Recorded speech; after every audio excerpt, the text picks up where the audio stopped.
5. Hacienda Mexican Restaurant, Mishawaka, Indiana. If you're scared of the paranormal, this is one restaurant you don't want to have a family dinner at. But before I continue, please like, subscribe, and hit that notification bell so you can stick around for more top haunting facts. This restaurant was Hacienda's first location. Before it was reconstructed into a functional restaurant in June of 1987, it was actually an old mansion that the Kamm family resided in. The Kamm and Schellinger families founded the Kamm-Schellinger Brewery from 1870 to 1951 during the Prohibition era. Both families built beautiful mansions on the grounds of the brewery so that they were able to live and work with no travel. The brewery was transformed into the 100 Center, a local hotspot for restaurants and small businesses, and Hacienda was built in the old Kamm family mansion. Now imagine, you go in to eat for a family dinner. The first floor is full of patrons, so the host must seat you upstairs. He procrastinates. Not long enough for you to be annoyed, but long enough that you notice. He gathers the menus and politely asks if you are ready to be seated. You follow, and he shows you the table and tells you that Jacob will be with you shortly, before he speedwalks back towards the stairs. You tell your significant other what beverage you would like to drink while you wait for Jacob to arrive, and then you excuse yourself to use the restroom. You open the door to the restroom and see the shoes of someone in the stall right next to the one you step into. As you sit down, the lights turn off quickly and momentarily, but quickly go back to normal. You're startled, but not alarmed.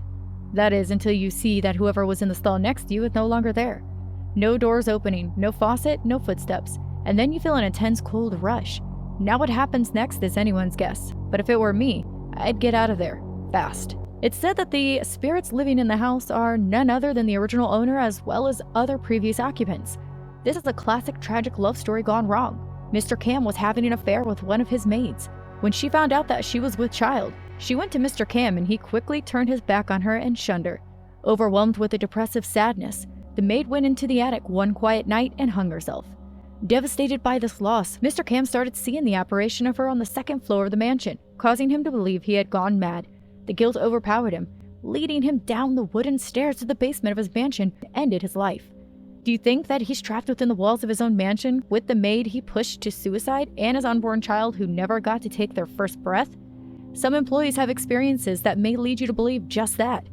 It has become a common occurrence to see a hazy form of young women wandering around through the second floor, opening doors, turning on faucets, and using the restroom. 4. The Hanna House. The year was 1858, and the construction of Alexander Hanna's house had just completed. Hanna served Indy as sheriff, postmaster, and circuit court clerk, providing a great cover for the job he was most passionate about, being a conductor on the Underground Railroad. One terrible night, a group of slaves came to the Hanna house seeking refuge. The Hannas took them into their home, down to the cellar, and gave them water, cold meat, and lanterns due to the dark nature of the cellar. Somehow, a lantern was knocked over, catching the basement on fire and trapping and killing the people that they were trying to help free. The Hannas were deeply upset by the incident and wanted to give them proper Christian burials. But unfortunately, since they were part of the Underground Railroad, they couldn't do that or their secret would be discovered. So they had to bury those poor people in the cellar that they died in, so that they were able to continue helping slaves get to Canada and have the freedom that they are entitled to. It's believed that Mr. Hanna and the people who burned in the cellar that devastating night still haunt the place. Apparitions are seen throughout the mansion. Whispers and moans have been heard coming from the cellar, and occasionally some of the rooms will smell like burning flesh. Are you on the market for a wedding venue? If so, you're in luck. The house that reeks of death can be booked for your wedding. Just make sure you leave room on your guest list for some uninvited guests. 3. The Indiana Central State Hospital. In 1948, the Indiana Hospital for the Insane opened its doors for patients who suffered mental illnesses, ranging from depression to psychosis. Mentally handicapped, and the criminally insane were all housed here. By 1928, the hospital grew to care for 3,000 patients. They had built additional buildings to keep up with patient needs, and underneath the property, there are 5 miles of tunnels that connected these buildings. And in some of these rooms off to the side of the tunnel, you can see chains and shackles bolted to the wall, where they use restraining procedures to put the most violent and aggressive patients in the dark in inhumane conditions. The cost association with the rumors of patient abuse led to the closure of the hospital in 1994. The patients who died while living at Indiana Central State Hospital were buried in unmarked graves in 2 different locations on the property. It is said from previous employees you can hear footsteps, moaning, and screaming coming from different rooms located throughout the hospital. There have even been reports of employees of the hospital awakening to being choked. 2. Stepp Cemetery. The Stepp Cemetery is in the middle of Morgan Monroe State Forest. and at first glance, it may not seem all that creepy. But with gravestones dating back to 1851, this cemetery has had a lot of history to tell. According to legend, the cemetery is used for ritualistic purposes by the Kravitz, a fringe Christian sect. The Kravitz weren't in the cemetery long, but they left their mark.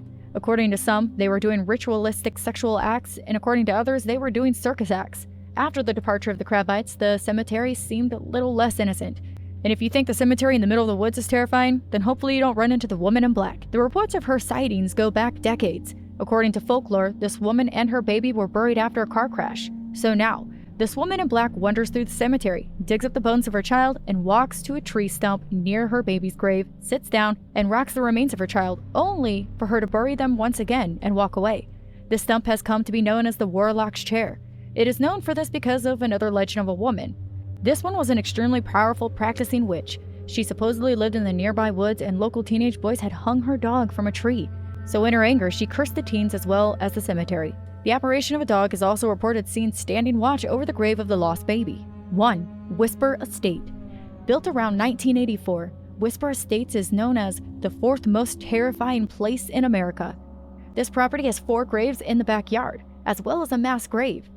It was a mass grave due to the fact that the house was purchased in 1899 by Dr. John and Jesse Gibbons, who used it as their home and an operational doctor's clinic for nearly 30 years. They were very generous people who strived and often succeeded to give back to their community. They also took in orphan children, many of whom died inside the house. The first was a 10-year-old girl who accidentally started a fire while trying to sneak a peek at her Christmas presents and died from the burns she had very unfortunately encountered. She seems to be the nice and welcoming spirit of the estate, but since the house was a clinic as well, it opens up more opportunity for death to happen within these walls. Guests have reportedly heard growling, been pushed, shoved, and scratched.